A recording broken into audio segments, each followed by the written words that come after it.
One, two, three snaps and one clap for your attention span. Welcome to Voices of Victory reaction video. This is the Yes and series. And this past weekend, Dr. David Linden was on the show with Theo Vaughn. So this is going to be 100% positive intent. I'm going to speak on Theo and Dr. David Linden with positive intent. So this is going to be an inspired reflection of a single piece of their segment. And I want to bring to the table that it's all about making meaning. Now, you might be wondering, who is Dr. David J. Linden? He is a neuroscientist who does blend hard science deeply with the human questions about how we think, feel, and assign meaning. And he talks about it in this segment, and it's on Theo Vaughn's show. It was on his show this past weekend. So I want to go ahead and just explain up front that this will be in positive intent of the two of them. And on my reaction videos, I do yes, and I would agree, and I expand on that. So let's go ahead and bring it to the table right here, right now. On the show, they brought it across. They talked about meaning with a lot of warmth, a lot of intelligence, and a very grounded sense of big ideas, along with a sense of humor. Well, let's go ahead and watch the clip, and I'm going to comment afterwards and with commentary, and it'll be yes and. It's not the same, right? Yeah. So, I think there is a crisis of connection that people are feeling right now, and I think it is something to really, really be concerned about. Why do you think it's so important for the human brain or humans to seek meaning in life? This is it. I think we can't help but do it. I think our brains are hardwired to take fragments of information and then try to make a story out of them. We are a story-making, storytelling species. We can't help but do it, right? It is a deeply human thing. And let me tell you a little bit of what I mean, right? So people say, well, science and faith are somehow in opposition. I say science and faith are two branches of the same human stream. We're starting with fundamental questions that we can't know. What is our purpose? How did we get here? How should we live our lives? What happens after we're gone, right? And faith takes one path. It says, all right, I've got an explanation for doing that. It involves the divine, and I will believe that, and that is my way forward. And so science says, well, I'm going to address those mysteries in a different way. I'm going to do experiments and observations and subject those to falsifications, and I'll take some wrong turns, but I'll fix them, and eventually I'll get closer and closer to the truth. And they are two different ways of getting at it, but they have the very same root. We as humans are curious. We want to know what's going on. We want to put it together. We want to make a story. And it happens in the most basic sensory level. Like if you're walking through the woods and you hear, you can't help but imagine that someone's coming up behind you, right? You're making a story in your mind about what those sounds mean. Our whole brains are built to take fragmentary information and put them together in a story. It's the most fundamental human thing there is. Why does it feel that science is... And there we go. That's the end of the clip right there. Let me go ahead and just unpack. All right. So I always say on this show, human beings are meaning-making machines. Yes. Humans seek meaning. We absolutely seek meaning. And that doesn't mean that meaning exists outside of us. This is the paradox of quote unquote being conscious. The very thing that gives life its depth and beauty is our ability to actually reflect, our ability to reveal things that are deeper. So there's no built-in story. There's narratives attached to your identity. There is no final answer etched into the cosmos. There is no cosmic rule book, no blueprint. And yet we search for one. We search for certainty in an uncertain world, which, by the way, uncertainty connects to a level of anxiety.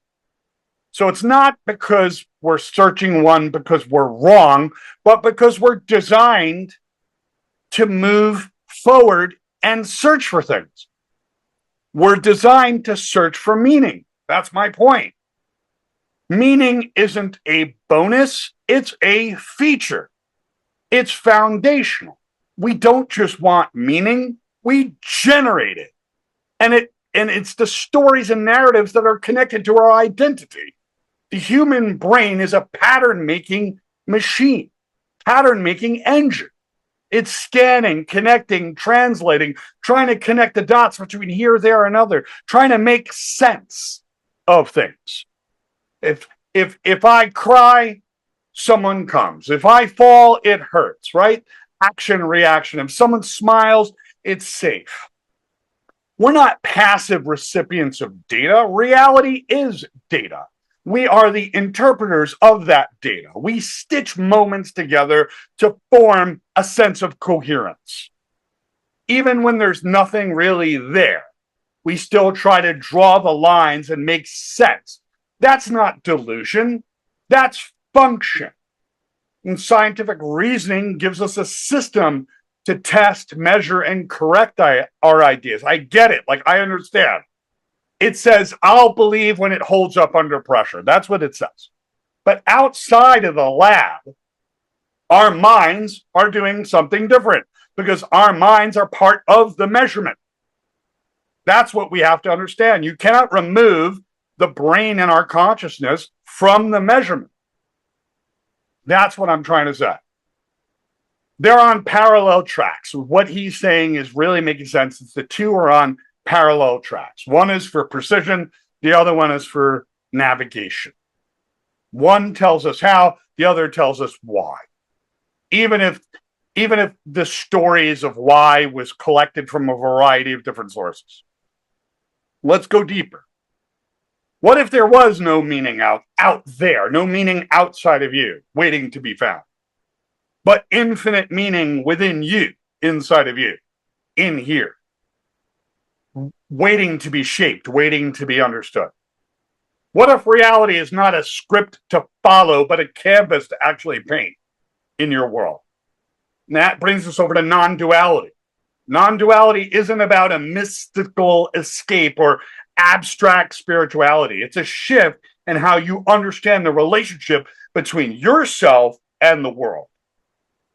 Here's what it means.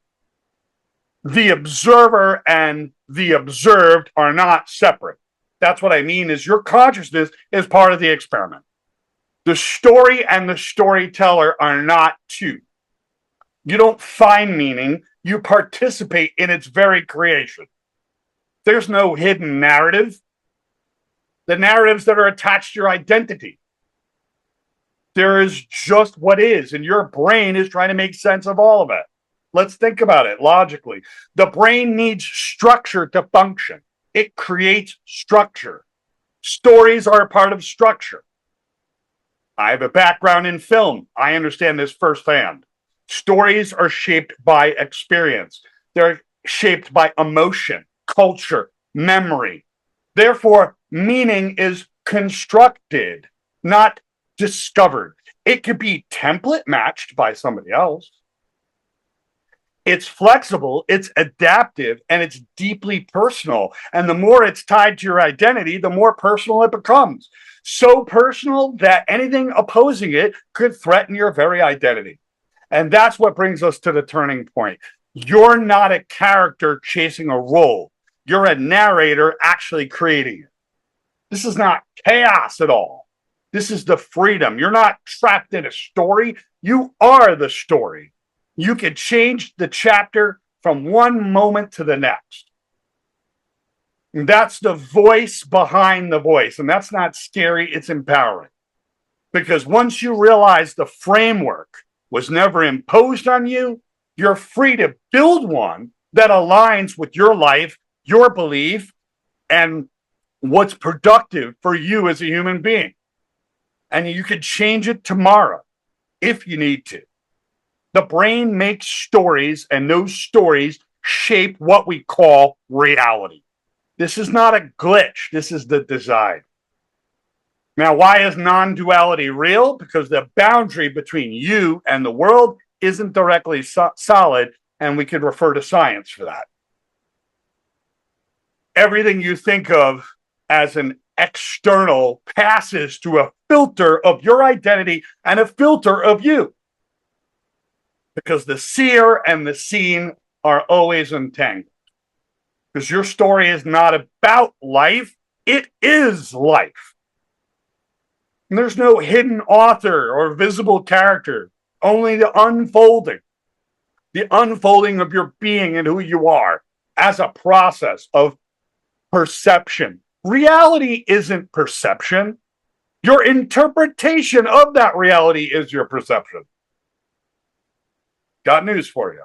That is not non-duality, not a belief, not a wish, a realization that you are not in the world is happening within you, and you're all a big part of it. Everybody's experiencing it. And that's all I'm going to say. That's all I'm going to say on this. Have a great day. Don't forget to like, subscribe, share. And again, this was 100% positive intent for Theo and Dr. David Linden. And this is my understanding of how we are meaning-making machines, how we are dealing with reality, subjective to objective, and how it relates to the non-dual world, non-duality as a whole. Have a great day. See you on the next video.